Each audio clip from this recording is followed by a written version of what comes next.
عید الاضحیٰ اور سنت ابراہیمی۔ اللہ رب العزت نے امت مسلمہ پر خاص احسان فرماتے ہوئے عید الفطر اور عید الاضحیٰ جیسے خوشی کے دو مقدس تہوار عطا فرمائے ہیں، جن کے آتے ہی ہر مسلمان کے دل میں خصوصی جوش اور ولولہ پیدا ہو جاتا ہے۔ اور آج بھی الحمدللہ عید الاضحیٰ کے دن امت مسلمہ حضرت ابراہیم علیہ السلام کی عظیم سنت کو زندہ کرتے ہوئے ہمارے سرکار صلی اللہ علیہ وآلہ وسلم کی سنت پر عمل کرتی ہوئی نظر آتی ہے۔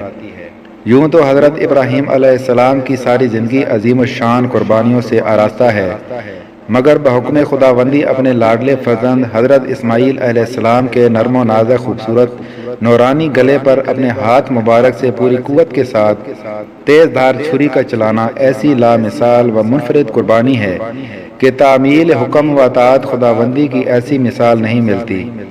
عجیب منظر تھا جب باپ نے اپنے نوعمر فرزند سے پوچھا، اے میرے بیٹے، میں نے خواب میں دیکھا کہ میں تجھے ذبح کر رہا ہوں، بتا تیری کیا مرضی ہے؟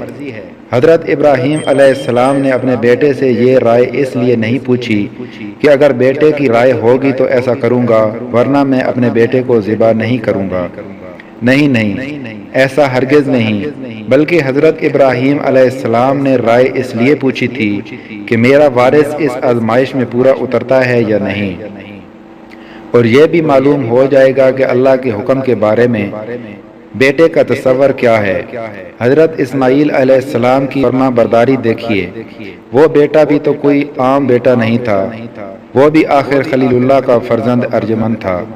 اگر باپ خلیل اللہ کے مرتبہ پر فائز ہوا تو بیٹے کے سر پر بھی ذبیح اللہ کا تاج سجنے والا تھا، کیونکہ آپ علیہ السلام ہی کے سلب عطر سے آقائے دو جہان، تاجدار انبیاء، شفیع روز جزا حضرت محمد مصطفیٰ صلی اللہ علیہ وآلہ وسلم اپنے نور مبین سے اس جہان کو دائمی روشنی سے منور کرنے والے تھے۔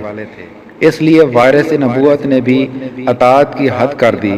آپ علیہ السلام نے اپنے باپ کے آگے سر کو جھکا دیا اور یہ بھی نہیں پوچھا کہ ابا جان مجھ سے کیا جرم سرزد ہوا ہے، میری خطا کیا ہے جو آپ مجھے موت کے حوالے کرنے جا رہے ہیں، بلکہ قربان جاؤں اس بیٹے پر جس نے نہایت عاجزی و انکساری سے اپنے باپ کے آگے گردن جھکاتے ہوئے جو کلمات اپنی زبان سے ارشاد فرمائے وہ قیامت تک نسل انسانی کے لیے مشعل راہ بن گئے۔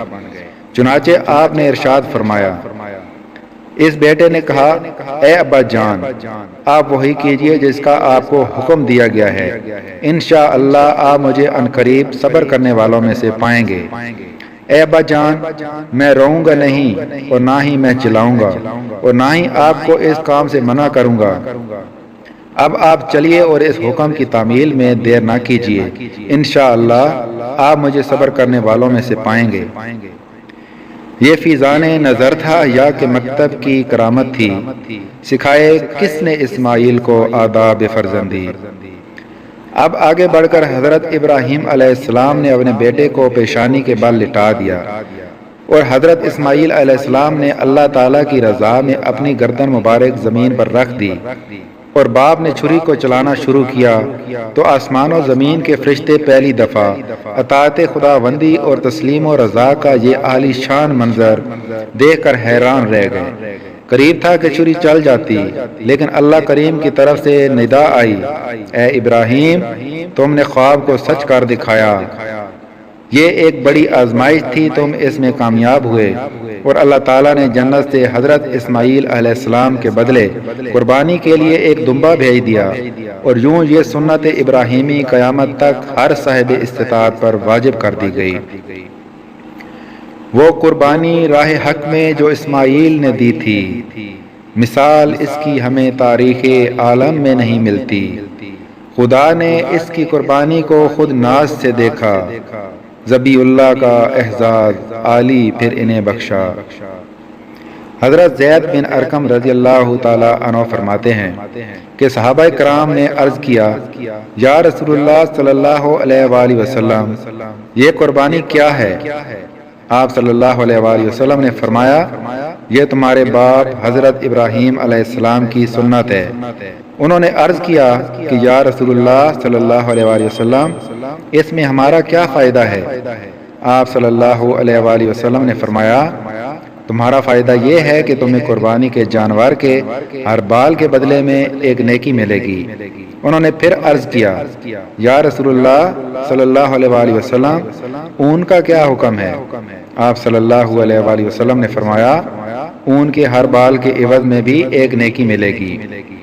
حضرت عبداللہ بن عمر رضی اللہ تعالی عنہ سے روایت ہے کہ حضور نبی کریم صلی اللہ علیہ وآلہ وسلم نے مدینہ منورہ میں 10 سال قیام فرمایا اور ہر سال قربانی کی۔ حضور اقدس صلی اللہ علیہ وآلہ وسلم نے فرمایا کہ قربانی کے دن کوئی نیک عمل اللہ تعالیٰ کے نزدیک قربانی کا خون بہانے سے بڑھ کر محبوب اور پسندیدہ نہیں۔